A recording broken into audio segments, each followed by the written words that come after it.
Welcome to another virtual author chat at the Poison Pen Bookstore. I'm John Charles, and today I'm delighted to welcome four guest authors: Taylor Hartley, whose new book is Song of the Hell Witch; Valentin, whose new novel is An Amateur Witch's Guide to Murder; Liz Parker, who is here with her latest literary effort, Witches of Honeysuckle House; and Hollie Nelson, whose new book is A Heart So Haunted. Before we begin, the Poison Pen does have copies of all of our authors' books on order. If you would like us to hold one for you or put one in the mail, just give us a call or go online to the Poison Pen Bookstore. Now, I would like to welcome Taylor, Kay, Liz, and Holly. Thanks so Thanks for much. So having excited to be me. Yes, here. thank you. Welcome. My first question for each of you is, what can you tell us? What would you like to tell us about your own backstories? Who were you before you became a published author? And we'll start with you, Taylor. Okay, exciting. Um, so I primarily work as a teacher, but I've wanted to be a writer since I was 9 years old. Oh, And Madeline Lingle and Libba Bray and Gail Carson Levine had a lot to do with that. And so my parents were very supportive, but they also were like, you need to pursue a path that's going to make sure that you get paid and have a home. mhm. And I'm sure all of you guys have heard the same thing.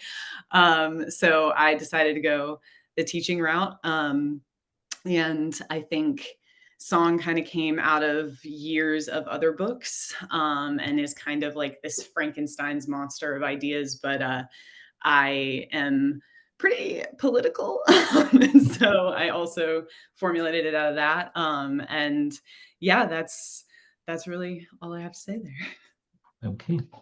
What about you, Kay? Yeah, so I'm an artist by trade. I'm an Yeah. artist professionally. I work in gaming. Back in those formative days when you're like a dumb 18-year-old and you have to decide what you're doing with your life, I had art or I had writing. And I chose art. I went to school for animation. But as I got older, I never stopped writing. I never stopped loving writing. So at some point, and that point was when I finished paying off my student loans.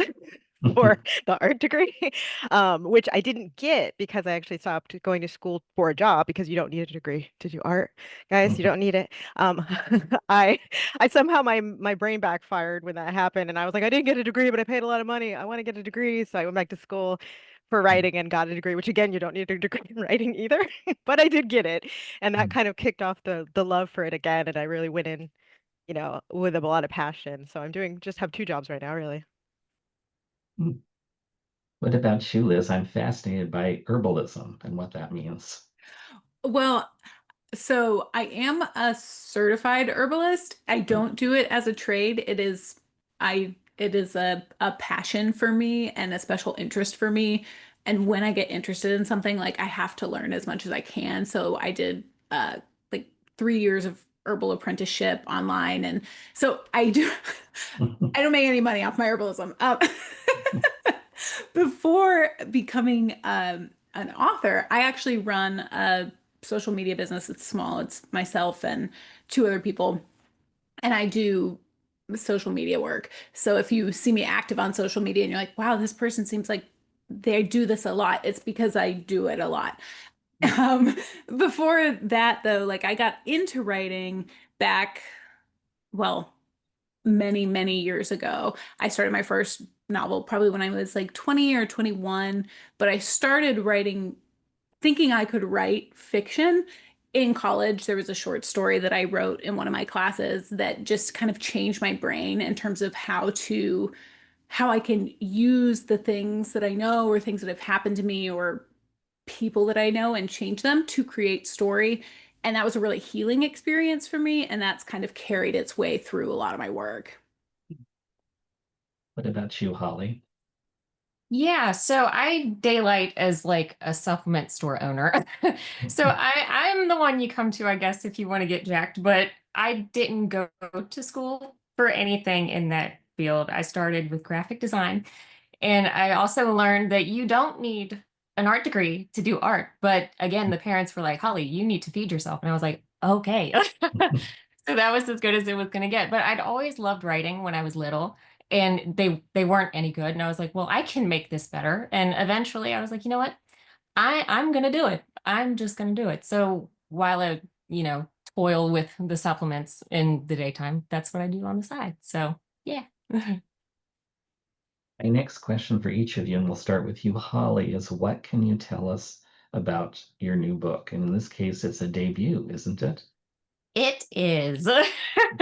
No pressure. But A Heart So Haunted is about Landry, who inherits her late aunt's estate, and she finds out that there's a monster inside that desperately wants to get out. So it ended up dealing a lot more with grief than what I'd initially expected, but it's very much in the realm of moving through the difficulties in your life and the unexpected changes that ends up popping up as you get older. So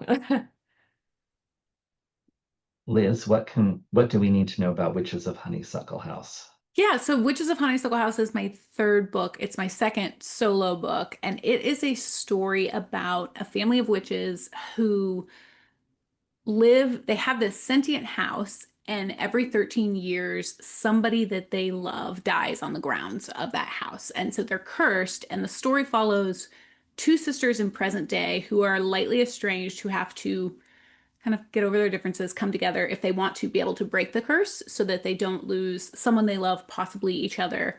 And then there's past timelines of the witches who came before them, another set of sisters, their grandmother and their great aunt, kind of exploring how this curse came to be. And so the book deals a lot with the idea of generational trauma as well as complex PTSD. I have complex PTSD.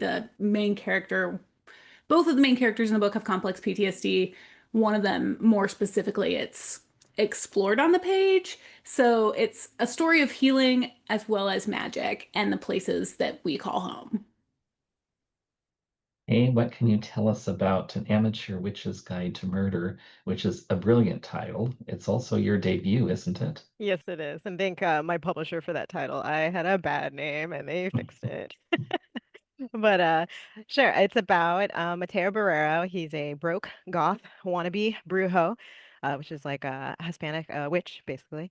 And he has a demon trapped inside him that his mom left him. She's kind of put one there and then bounced. So he is trying to get money for an exorcism.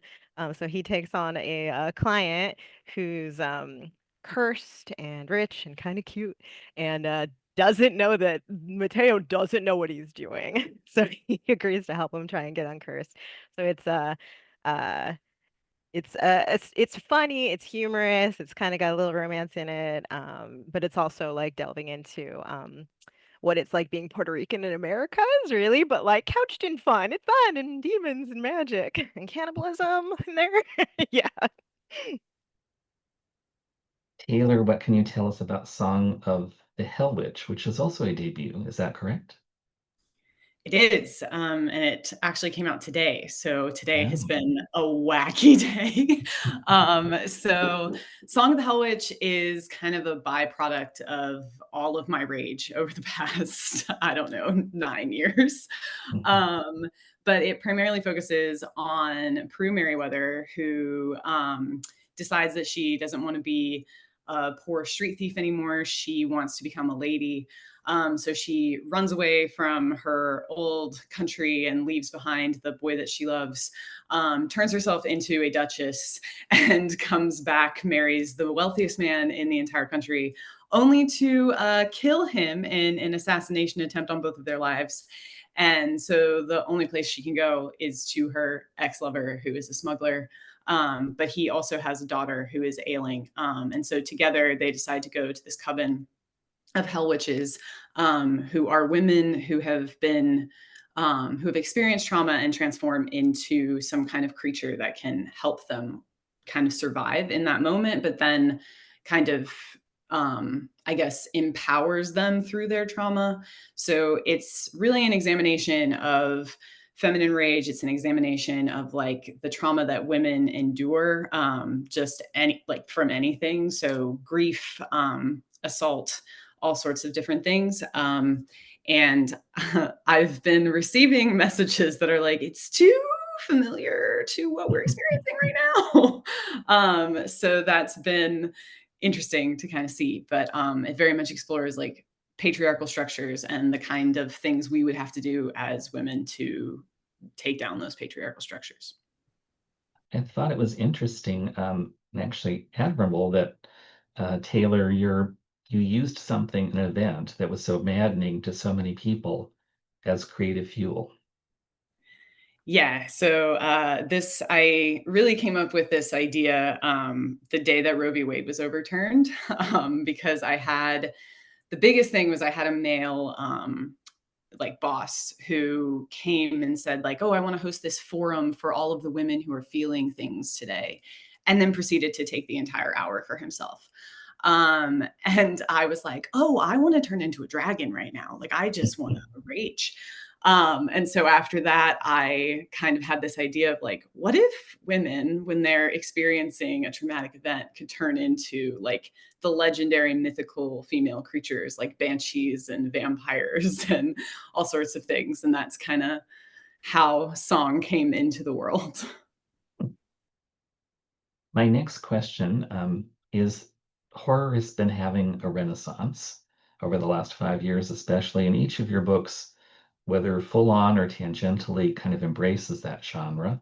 Why do you think readers are rediscovering horror at this time in particular? And I'll throw it open to whoever wants to start or a call on you. I can go first. Sure. I'm a big horror fan and have been for a long time. I don't know if you noticed many skeletons behind me. I just have those. Not because of Halloween. I think there's something cathartic about seeing not the same situation as we find ourselves in day to day, but something that evokes similar bodily reactions and sensations, and seeing it all the way through its conclusion. Especially, some horror ends happily and some horror doesn't end happily. So depending on the mood, those different endings can help. I don't know, they just help process big feelings or help you have a way to go through the adventure of something horrific happening to not you, so you can we have a lot coming at us fast lately. So sometimes it's just nice to be able to walk through the emotions with someone else. Mhm, I'm a huge horror fan too. I read a lot of horror. My books tend to be a little bit lighter. I would say, well, mhm, somehow people have gotten the idea that Witches of Honeysuckle House is a cozy book, and I've gotten some early reviews that people are like, "This is much darker than I thought it would be." I'm like, "Oh, I'm sorry. Like I take really heavy themes and I'll wrap them in a cozy aesthetic, but at the core, when you're dealing with things like trauma, like what a lot of our books, grief is another one, like a lot of the themes that our novels here are dealing with, I think it's easier. I don't know if easier is the right word, but being able to explore those sorts of things in a setting, in a story that's as dark as those emotions are, sometimes is the only way to process them. So I think, and with everything that's going on in our world and has been going on in our world since, I mean, the fall of 2015 comes to mind, but probably yeah. even longer than that. But I think people are feeling a lot of dark things. And so finding books that allow them to explore that makes a lot of sense. Similar to the way that romance is also on the rise, because people, Mhm. it's kind of like, do you look to go to the dark side, or are you looking for an escape into happiness? And I think that it's kind of both sides of the same coin. I also think that horror gives us this opportunity to explore like both the monsters in our own society, but also it gives space for the outcasts and the main characters who don't always get to be main characters. Like you think of, the traditional hero in like a traditional story, and horror really gives an opportunity for people who may struggle with, mental illness or who may struggle with feeling like an outcast. And so I think the way that horror gives space for alternative protagonists, but then also for me, like the horrific elements in my book are very much based on like men who have existed for a long period of time. So I was reading Sinners in the Hands of an Angry God to my students the other day. And I was like, oh, this is my bad guy. And so I think taking and I think kind of taking the horrors that we experience daily and putting them in a new setting so that people can really start asking questions about the horrors we're experiencing is another aspect of the genre that I really enjoy. Yeah, I feel like I've really enjoyed digging into horror. It gives such a wide variety of experiences and it expresses them in so many different ways that I like some people might relate to it more for different reasons than others. And I've just really enjoyed seeing other people find that too. Like the quote unquote ugly that people always like, ooh, no, I would never read horror. But it's like, but the underlying messages and the scary that people always talk about, it's like, but there are pieces of it in our own lives. And I've just really enjoyed exploring that in writing and reading it. So, I think sometimes readers also have, and I have this misperception, we think of horror comes in one flavor, but it's actually a lot of different kinds of experiences or reads. So you have intense, bloody, gory kind of horror, and you also have more whimsical, not quite as scary horror.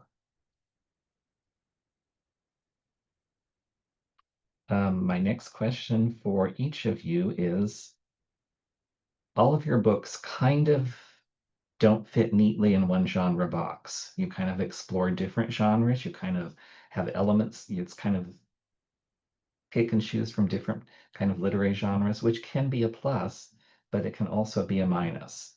Or I'm perceiving it. There may be challenges when you write a book that isn't defined by one genre. Can you talk a little bit about how that impacts you as a writer when you're not fitting into one slot?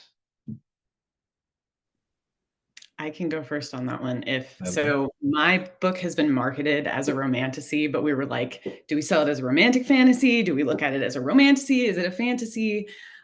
Because there isn't the, I guess, smut element is not there.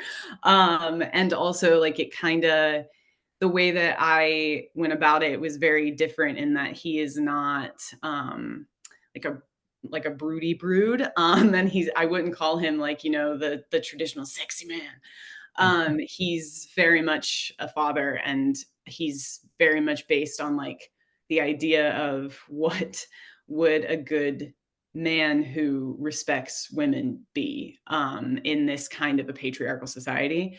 And so I have struggled a little bit with like people saying like, well, this was marketed as romantasy, but it's not. And I'm like, yeah, but their relationship is at the core of it. And, romantasy can be more than one thing. And I think that was really important to me, was to hit on this feminist element while also offering this idea of like a romantic relationship that was built on mutual trust. And yeah, so that's been a challenge of like trying to like finding the romantasy readers and then being like, where is it? yeah, no, same. Because, like, I've gotten a lot of questions about, well, is there smut? And I'm like, oh, no. But it, I wrote, I had a teacher a long time ago, and I think a lot of us have probably heard this too, but write what you would want to read. And I was like, but I like all of these different parts of all of these different things. And I always liked the romances, but I was like, but what if it was horror? And that's why I was like, well, I'm just gonna write what I would want to read. But and the characters just kind of came to on their own, especially with the topic of grief. So I just kind of let them take the reins. But I still have not quite figured out how to navigate the smut questions by any means. So when I'm writing books, at least with these two books, I just really like magic in the everyday world. And there's not really a bookstore like BISAC genre for that. Magical realism, kind of, except that I'm not Yeah. Latinx, and so there's a lot of things in that space where that I wouldn't necessarily consider myself a magical realism author. And then my books get categorized as romance, they get categorized as fantasy, they get categorized as general fiction, they get categorized as LGBTQ. Like, and so when I go into a bookstore, at least for my first book, I'm like, okay, what section is it going to be in? And so that's an interesting question. But in terms of writing the books, it's like what Holly was saying. It's I read very widely, and so my interests are varied, and so those things kind of come into play. Like, would I categorize either of these books as horror? Absolutely not. Do I leverage some of the plotting and pacing that a horror book does 100% because I get bored. And so if things aren't moving, if the story's not moving forward, I'm not there. Like, and then with on the romance side, as both Taylor and Holly were saying, like romance shows up in my stories. It's not, I don't set out to write romance, but relationships evolve and they're there. And friendships are too, like platonic soulmates, those sorts of things. And so all those pieces, it's so fun to write. But yes, the challenge I think is not just where is it in a bookstore, but how do we find the readers who would like what we write? And so I'm always thinking like, okay, well, what are comparable authors and that I can throw out there. I'm like, oh, if you like Practical Magic by Alice Hoffman, oh, if you like Starling House by Alex Harrow, and it's like, let me take like 10 different books and be like, now here is Witches of Honeysuckle House. So that's kind of my experience with it. Yeah, Very smart. like Liz, I get called cozy, and Mm. and I just start sweating because I'm like, there's cannibalism in this book. So I accidentally wrote an urban fantasy murder mystery romance with horror elements. So I was like, sorry everyone, I don't know exactly where you should put this. Um, and having humor in your book, I think, really confuses everyone. Bless Chuck Tingle for existing and helping me out a little bit by at least being able to reference that kind of thing. But yeah, it's I don't have a good answer for anything. I didn't mean to write something that was everything. But I do like all those elements in stuff. I love when a story can shift in tone and not lose you, like when it can be kind of horrific and then very funny. Like that's kind of my favorite thing. So I accidentally just crammed it all in. Let's switch tactics a bit and talk about the practical aspect of your books, writing them. I know that many authors um, start with an idea and just hope that they can evolve from that into a book. Others are much more structured. They have to know everything, almost everything that's going on before they want to sit down and write it. Those are kind of the two polar opposites of the writing school. Where did your experience as a writer with your new book fall? I guess we'll start with Holly.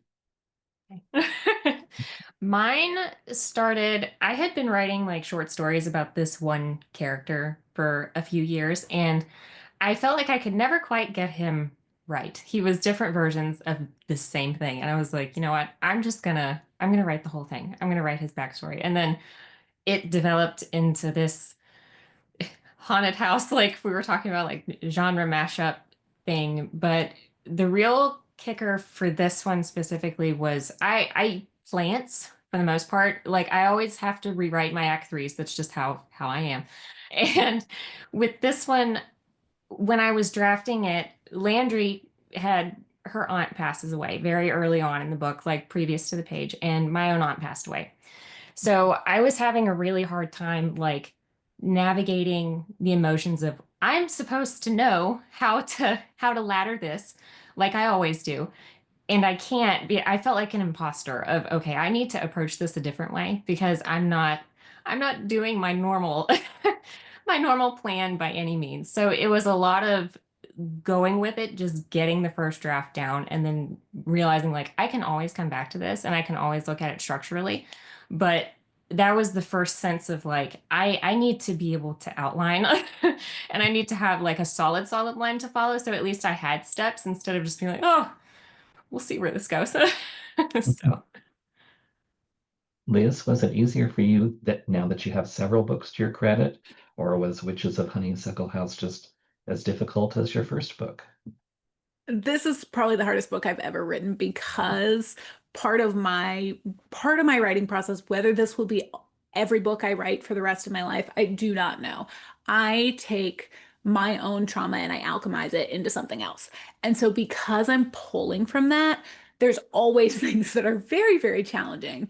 With this book in particular, I wanted to write a sister story, and I have wanted to write a sister story for as long as I have been writing books. And I just I couldn't find the right story, and I wasn't quite ready to dig into that element of like my own trauma, like I said, because of that alchemizing process. And then Florence and Evie, who are the present day sisters in this book, just kind of came to me, like the two of them. I was like, oh, and Florence just she was so clear to me, and then Evie took a little bit longer for me to make her likable. Not that characters need to be likable, but I was like, Evie's really the problem here. And I was like, okay, hold on. Let's reel this in. But my process tends with this book and with my other books tends to look like I have the very basic core of the idea, and then I sit down with a journal and I just start writing down questions to try to figure out who the characters are, what I can do, how it works, and then I'll write 5,000 to 10,000 words that end up getting scrapped, usually because I'm trying to find the voice of the book. And from there, I take things to note cards. And this book was, I plotted it out pretty significantly and wrote the whole book, and then realized that there is a very central element to the magic that wasn't working. And so I had to reconfigure and rewrite. And that was a lot of fun, I guess. But so no, it was not any easier. And even the projects I'm working on now, I'm like, oh, I've done this. I should know. It's like every time I start, I'm like, who wrote those books? Because I certainly it wasn't me. It was me, just so we're clear. But yes, it's every time it's hard. Hey, what was your experiences like writing your first book? Um, so this is the debut, but I've written like three books that didn't make it Oh, anywhere before okay. this. Um, and I'm in the middle of two more, just really writing a lot of books, Mm, hoping. My process is I wish it wasn't so chaotic and word wasteful, but it is. I have to. I usually get the initial concept for the character, and I just go. Like I have to write a totally vibes kind of garbage draft that lets me feel out the character and how they'll react to things. And it's really thinking on the page about the possibilities of the story. And it's no part of that will ever be used for anything. But I have to get it. And I write it like a whole book, a really underwritten book, but I write like a whole book that way. And then from there, I start actually planning what the story could be. Because from that, I learn enough about the character and what kinds of themes I'm accidentally writing about. Because I just have themes that I will always accidentally insert and stuff. And so then I focus on what to bring out more of, and actually make a structure and a story. So then I usually outline from there. But at first it's all vibes, all vibes and good ideas, and any fun thing I think I want to cram in there. And it does help keep the enthusiasm going in the story if you originally plan it by just throwing all the stuff you think is cool into it. Taylor, what was your first book experience writing like? For song, songs, I think the 10th or 11th book that I've written, but the Mm, first one to make it through oh, the gates. So I always start with character comes first to me always. And I have to, so the first time I watched the first season of Game of Thrones, I was awestruck by how, like, I think it was the first time I was like sentient enough to realize like this is a character driven story and everything that's happening to Ned Stark is because of decisions he has made. And so from there, I kind of got this idea of like every single book that I write is going to be because characters make decisions. And that kind of helped me because I used to write like really passive characters that things would happen to, and they would just be like cute. Like they were just like cute little people on the page. And I was like, okay, this adorable little teenage boy. And like, the like all of my gender envy just on the page. But it eventually like that experience of kind of realizing this is what a character driven story really is kind of helped me figure out, okay, I need my people first, and then I can build the story around them. So I kind of always look for, and then I also have like the themes in my head. And I lost my mom 11 years ago. And so that the grief has really driven me constantly. And she got sick first when I was 9, which is when I also wanted to be a writer. And so I'm like, oh, these things are really connected. But I think, I kind of get the theme, I get the character, and then I sit down and I'm like, okay, what choices is this character going to make? And that's how the story kind of gets born. And that's how I sort of land in what kind of story I'm telling. So I have told this fantasy story. I'm also drifting right now into YA speculative spaces. There's a fairy story. There's all sorts of fun things that are kind of running around the background, but they all kind of start with the character. I think it was you, Holly, that wrote something that I thought was really perceptive, and it was about the importance of an antagonist in a book. Can you talk a little bit about that? Yes, I love the villains. I love the imperfect people. And I really enjoyed going through that with this book because the male main character, you see him at his quote unquote prime. He knows what he has done wrong, but getting the glimpses of him when he was not, I think brings out the humanity because it's like everybody makes decisions that we probably regret at some point, and giving that connection to the reader of, somebody might have a quote unquote hero origin story, but a villain might have become a villain for a reason too. Mhm. So kind of sympathizing with that a little bit. I really, really enjoyed that. My next question is, several of you, I believe 3, have academic backgrounds in writing. So you have some experience with that. Did that help you at all when you came time for you to write fiction and your novels, or did you have to kind of overcome some of what you were taught in academic world when it came time to write? I'll throw that open.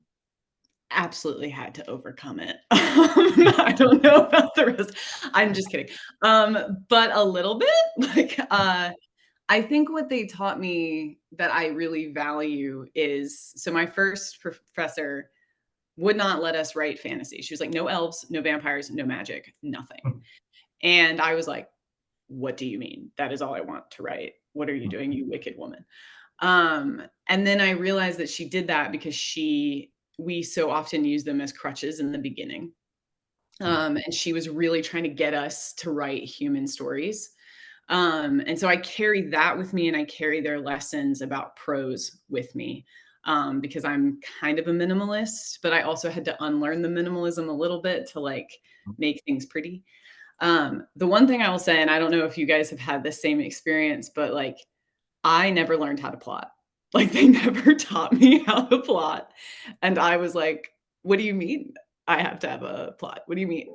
So that's been my experience, is the prose helped, the lesson about writing human stories helped, but plot wise, I had no training whatsoever. Yeah, I would say if anybody asked me if they needed a degree in writing, I would say no. But I can say the most helpful part for me, at least, was the critique groups, and we did them extensively. And I was like, oh, people are wounding me right now, but I know it will help me later on. It's painful, but it's definitely worth it. But I mean, you can also get that through beta readers and writing groups and stuff like that. So, but I would definitely say that at least have people around you that are in the space that like to do it too, to help you, maybe guide you through in the plot instance, because I have fallen to that too of, hey, you need a plot here. So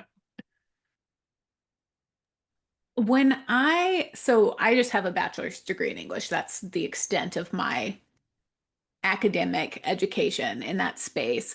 But when I went to college, y'all, I thought I was going to be a poet. And I have lyrical prose, and I ended up in all of these. For many reasons, I had to get out of college early. So I graduated in 3 years. So I had to take all these classes that I might not have taken otherwise in order to fulfill my requirements. And one year there was 2 classes that I took.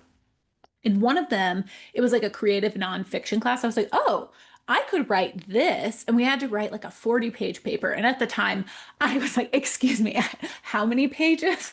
And I thought I was going to die. And I didn't. But I did that in tandem with this other course where I had to write this like a 10-page short story. And similar to what Holly was saying about the critique groups, there we had like a breakout group where we had to read and give feedback. And oh my gosh, no, these people were nice, but I could tell that this story did not land with anyone. And so like the night before it was due, I scrapped it and rewrote something else entirely, which is kind of what I was talking about earlier. I wrote this short story where essentially I envisioned one of the abusers in my life from their POV and wrote a short story from their perspective. And that completely changed what I thought I was capable of and showed me, oh no, I can write fiction. And so I would say that I don't know that I would have gotten to that point in the way that I did and be telling the stories that I did if I hadn't gone to school for that and taken those particular courses. Would I have ended up writing books anyway? Probably, because I love to read. I just don't know what that path would have looked like.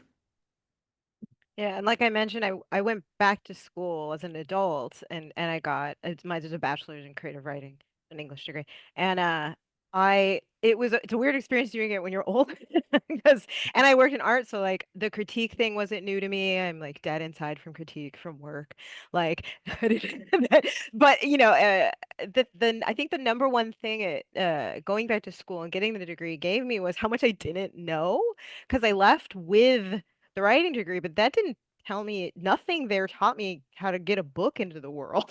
Like, so, but it did, start me wondering. So it was good in that it set me up to like be prepared to want to take the next step, but then it didn't tell me how. So, but then was primed to go out and figure it out, and I did figure it out. So My next question is, each of you are now a published author. What have you learned in the process about the business of publishing that you wish someone had come to you when you were first starting out and told you this is what you need to know?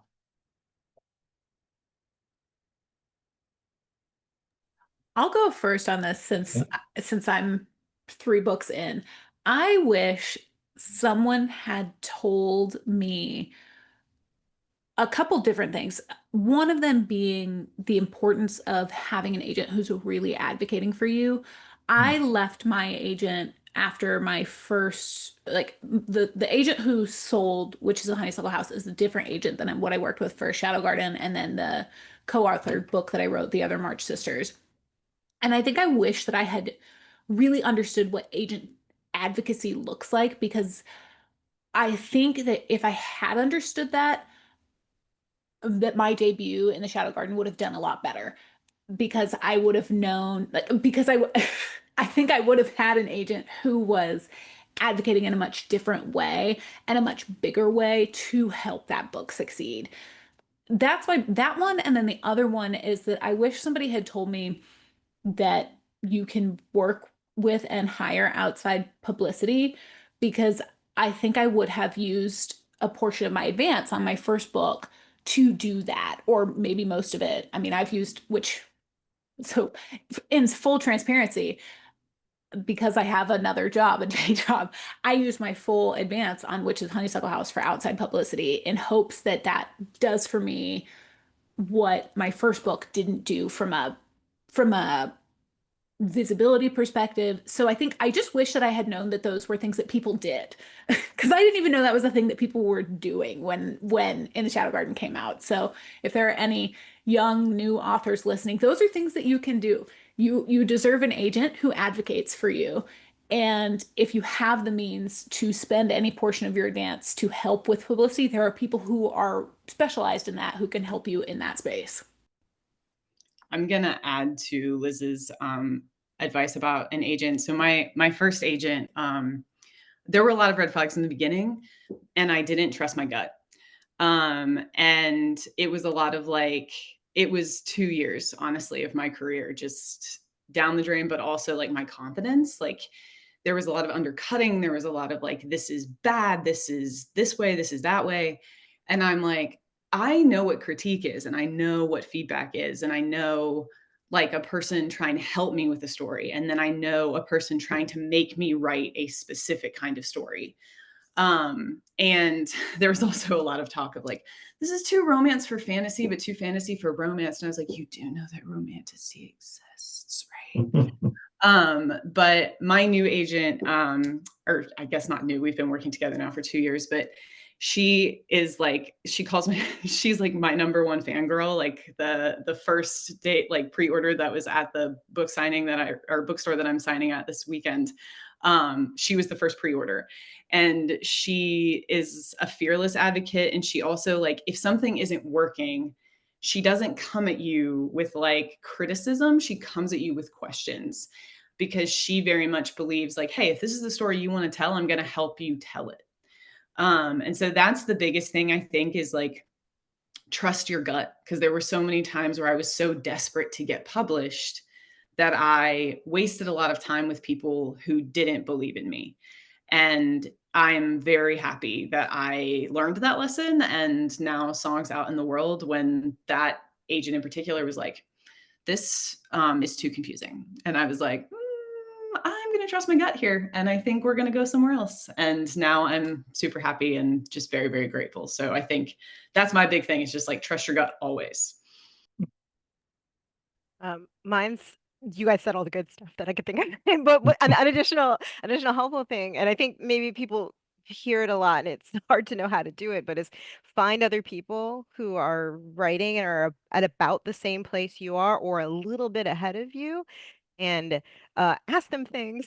It's been incredibly valuable and helpful to have peers who are close to where I am, who I can reach out to and go like, oh my God, an agent sent me a letter. I need to reply to them. How do you talk like a human? And have them help and just ask, you went through this right before me. What was it like for you? So you have some basis to compare your experiences. Like they're mentioning things like, interacting with agents and, interacting with the publisher and stuff like that. If you don't know what a good that is or what a bad that is, it's hard to place yourself in there and know what's happening. Because sometimes you're just you're just happy to be there, so you're not able to advocate for yourself in any way if you don't know that it can be better than that. So finding people who have the experience already, and just people to logic check yourself against if they're at about the same place you are, because you certainly get into your head a lot in this game.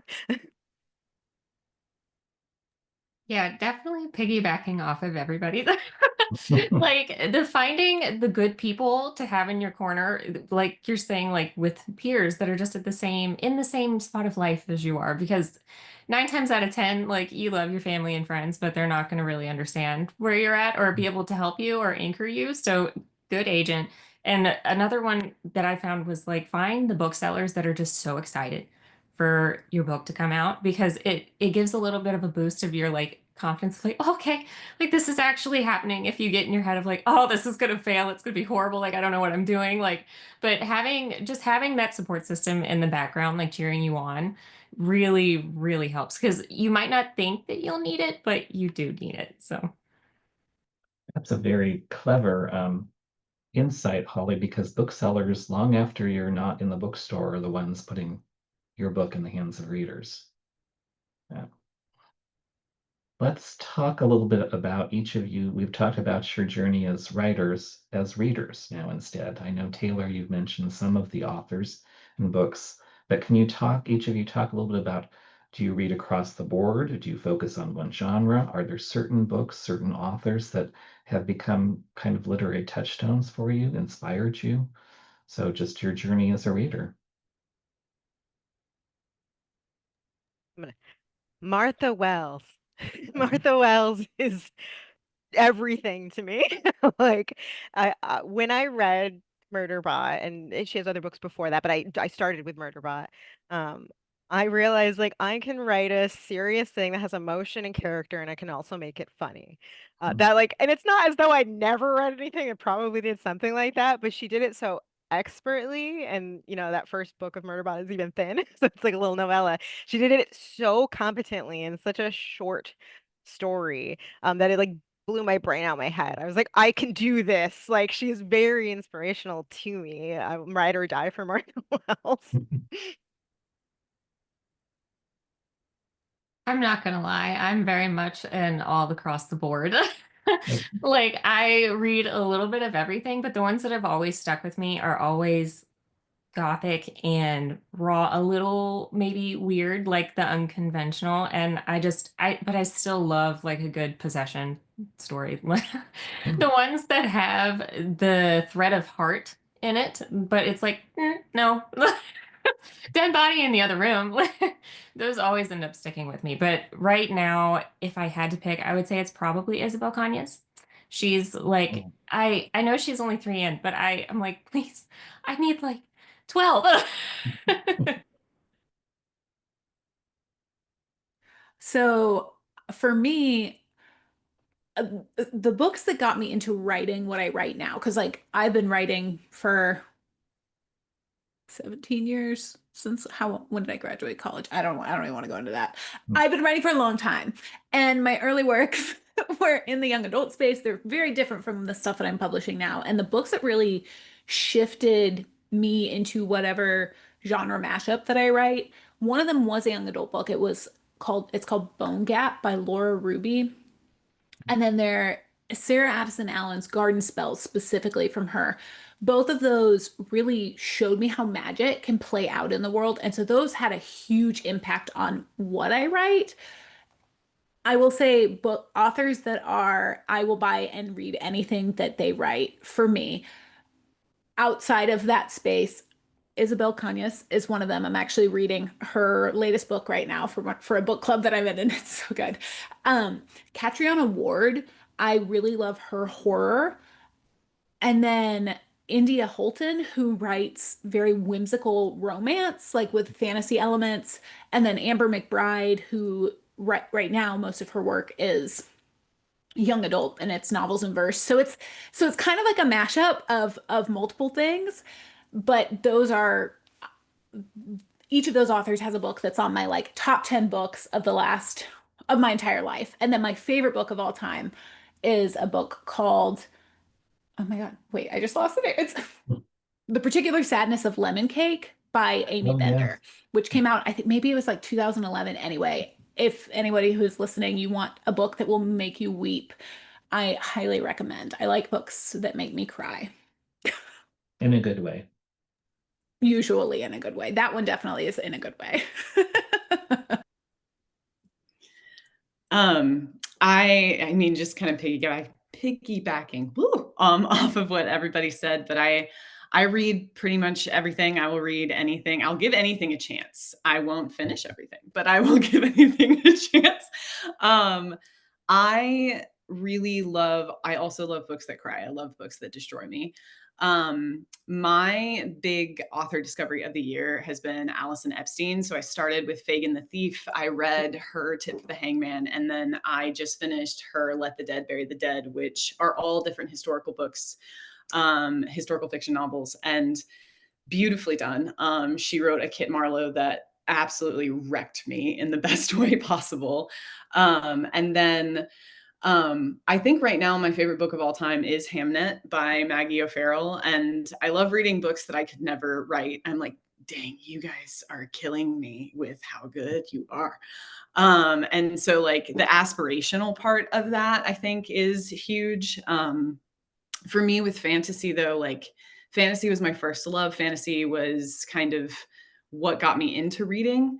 And so I feel like I don't read much fantasy right now, but I write it. So it's very, and like when I tend to kind of like you, Liz, like most of the time I'm in the real world and I'm just pulling in these like fantastical elements. Hell Witch is really the first time I like built a world. And I was like, rules. But I think, for me as a reader, it's really kind of everything. And I need to feel something. And Hamnet by Maggie O'Farrell broke me. And I love that it's coming out as a film in November. The trailer makes it look like a romance. And so if anybody's listening right now who's going to see the cute little romance between William Shakespeare and Agnes, no, you're about to get a story about grief. Like, For my next question, you can say as much or as little because I know authors can be protective about their work, but can you tell us what's coming next from you? And we'll start with you, Taylor.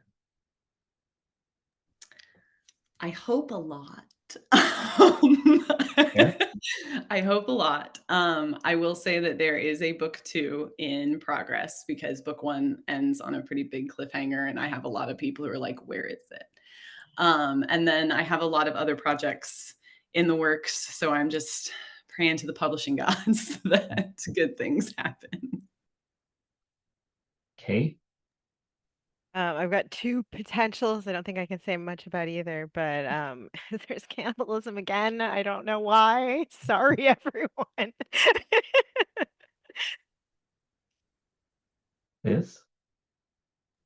I have two potentials as well that are vastly different from each other.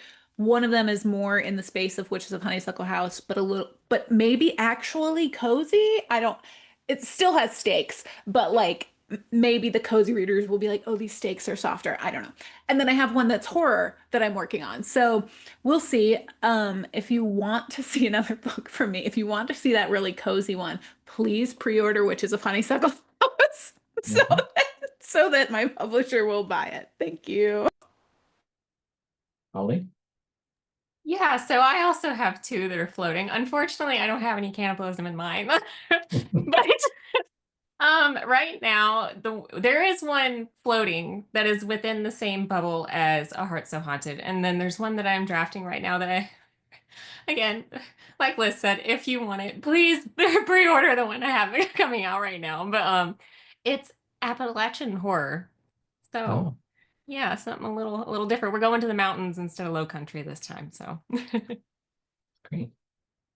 We're almost out of time, but before we have to conclude, can each of you remind us again about your new book and tell us how we can find out more about you on social media? We'll start with you, Taylor. So my new book is Song of the Hell Witch. It is a second chance romantasy, and you can find me primarily on Instagram at TM Hartley Writes, and then I'm at the same little at on TikTok, or you can find my website authorthartley.com. Kay? Yeah, so my book, An Amateur Witch's Guide to Murder, comes out on October 14th. It's available kind of just everywhere. If you want to get cool art and stickers, order it from Third Place Books. You can just Google that and find it. And you can find me mostly on Instagram. It's K Valentin Writes. Sorry, the Valentin is spelled Valentin. Spelled like Valentin, but you say Valentin. K Valentin Writes. I just made the connection, Kay, that the artwork that's on your website you created because you have an artistic background. Is that Some of correct? it, not this cover. What should I? This cover is by an artist who did an amazing job. But then like my pre-order stuff is actually also not me Yeah. because when you're an artist, you don't want Yeah. to look at your own art as the thing. So they're all my artist friends gave me a lot of art for them. So yeah. Liz? My book, Witches of Honeysuckle House, is like practical magic, but if the house was alive, and it is coming out on October 21st. You can pre-order it anywhere. If you pre-order through Wild Sisters Book Company in Sacramento, California, I'm doing signed copies with them. No matter where you pre-order, if you go to lizparkerwrites.com/pre-order, I have goodies for you if you submit proof of purchase, some tarot cards that my cousin, who's a fine artist, designed, a couple other things, and a digital prologue to the book that's not published. I am chronically online, so you can find me on pretty much any social media platform at Liz Parker Writes. I am there every single day and I post too much. I look forward to finding you all there. Holly? yeah, so A Heart So Haunted also comes out on October 21st. It is Beauty and the Beast if it was a little bit gothic and a little bit creepy.